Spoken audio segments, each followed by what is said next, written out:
Inside the House of Commons, Nigel Farage launched what political insiders are already calling the most devastating parliamentary ambush in modern British history.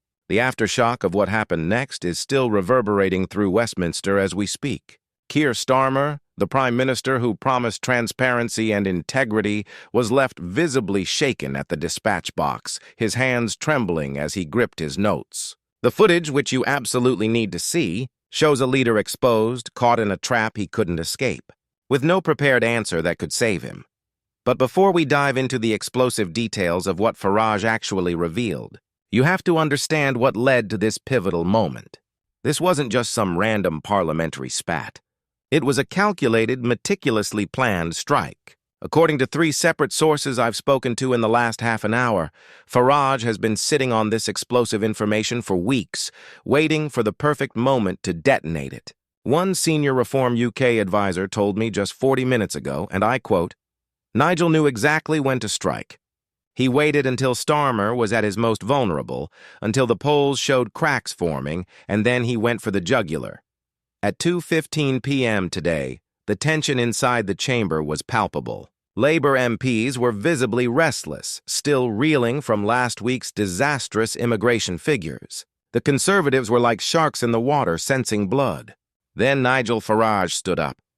The entire chamber fell silent. You could have heard a pin drop. MPs who were shuffling papers froze in place. Even the speaker leaned forward, knowing that when Farage takes the floor, someone's political career is about to end. Farage started calmly, too calmly, thanking the Prime Minister for taking his question, acknowledging the challenges facing the nation. Standard parliamentary procedure. But then his tone shifted. His voice dropped an octave, and what he said next made every person in that room sit up straight. "Mr. Speaker, I have in my possession documents leaked to me by a whistleblower inside the very heart of this government that reveal a level of deception so profound, so calculated, that it makes the expenses scandal look like a parking violation." The reaction was immediate. Labour MPs started shouting. Conservative MPs tried to suppress their grins. The Speaker was banging his gavel, demanding order. But Farage wasn't finished. Not even close. What he revealed next was catastrophic. According to these leaked documents, and I've been told by 2 separate journalists who have seen redacted versions of them, they're real. The Prime Minister's office has been running a secret WhatsApp group with select cabinet members, deliberately coordinating messaging to hide the true cost of their green energy transition plans from the British public. This wasn't about minor discrepancies. This was a systematic effort to underreport the financial burden that ordinary working families will face over the next 5 years. One leaked message from a senior cabinet minister said, "We absolutely cannot let these figures go public before the local elections. Bury them in the appendix of the infrastructure report where no journalist will find them." But it gets worse. Farage then produced, and this is confirmed by 4 different political correspondents who were present, what he claimed was a breakdown of the actual projected costs, real numbers, not the sanitized figures the government had been feeding to Parliament and the press. And these numbers? They're staggering. According to Farage's document, the average household energy bill is set to increase by not $400, but $780, nearly double. That's the difference between families being able to heat their homes this winter or being forced to make impossible choices between heating and eating. The Prime Minister's response? Catastrophic. He was standing at the dispatch box, flustered with papers flying everywhere, fumbling for his prepared notes. The communications director up in the gallery above was frantically typing on her phone. Every political analyst I've spoken to has all agreed on one thing.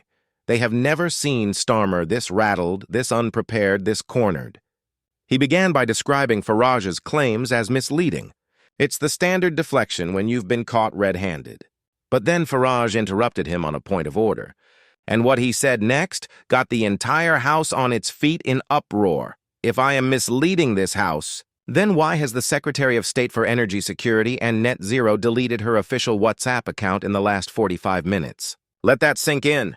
In 45 minutes, she deleted her account, just minutes after Farage had begun his attack. If these messages are fabricated, if this is all some kind of elaborate hoax, then why would a cabinet secretary destroy the very evidence that could clear her name? Unless, of course, she's not trying to prove her innocence. She's trying to hide her guilt. The media are already trying to spin this as another Farage publicity stunt. But here's the problem. The whistleblower is a civil servant with 23 years of unblemished service. This is not some disgruntled intern. This is somebody who has worked under 5 different governments with distinction. Now, emboldened by the whistleblower, sources are coming forward, and the government's rebuttal unit is in overdrive. Fact-checking organizations, funded either directly or indirectly by government-linked sources, have published articles questioning the authenticity of Farage's documents. But why the rush? If there's nothing to hide, why the panic? Social media is exploding right now. The hashtag #WhatAreTheyHiding is trending with over 80,000 mentions. Ordinary people are sharing their personal stories. A grandmother from Stoke-on-Trent is having to choose between heating her home and buying her medication. A father from Glasgow has taken on a second job to pay for energy bills that have gone through the roof. These are not points in some political game. These are real people facing up to very real consequences. Now, Starmer's apologists will say that this is being blown out of all proportion. They will say that any government protects sensitive information with care, that governing is complex, and that the transition to green energy is problematic. But here's the question. Had the government at the outset come clean, presented the actual costs, and left it up to the people to make an informed choice, where would Farage find his ammunition? But there is a wider concern. The rest of the world has taken notice of the green energy transition being implemented in Britain. If it becomes evident that the British government has been lying systematically about the costs, it doesn't just destroy Labour's credibility, it destroys Britain's reputation on the world stage. Investors are going to think twice. International partners are going to wonder if Britain can be trusted. It's a devastating blow that Farage has landed, with Starmer reeling and the media scrambling in its wake. And tomorrow, Farage promises to release more documents showing the full extent of the cover-up at a news conference. This isn't about energy costs. This is about a pattern of deception that could go far deeper. And here's the chilling reality. There are rumors that 3 more whistleblowers are preparing to come forward, with evidence of similar deceptions in other policy areas. If this is true, then we're not just witnessing an isolated incident. We're witnessing the normalization of dishonesty in government. And once that happens, democracy itself begins to break down. We can't have a government by consent if that consent is manufactured through deliberate misinformation. So what does all this portend for the future of Britain? As the British people watch this crisis unfold, we must ask ourselves, can we ever trust our leaders again?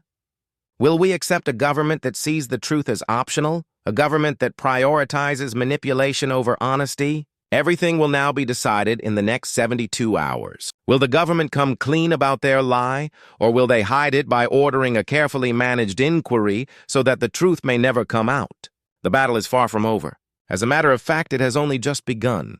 And you, the people of Britain, are watching. You're waiting. The question is, how long will you let this go on? Share your thoughts, subscribe, and stay tuned, because the story is only getting started.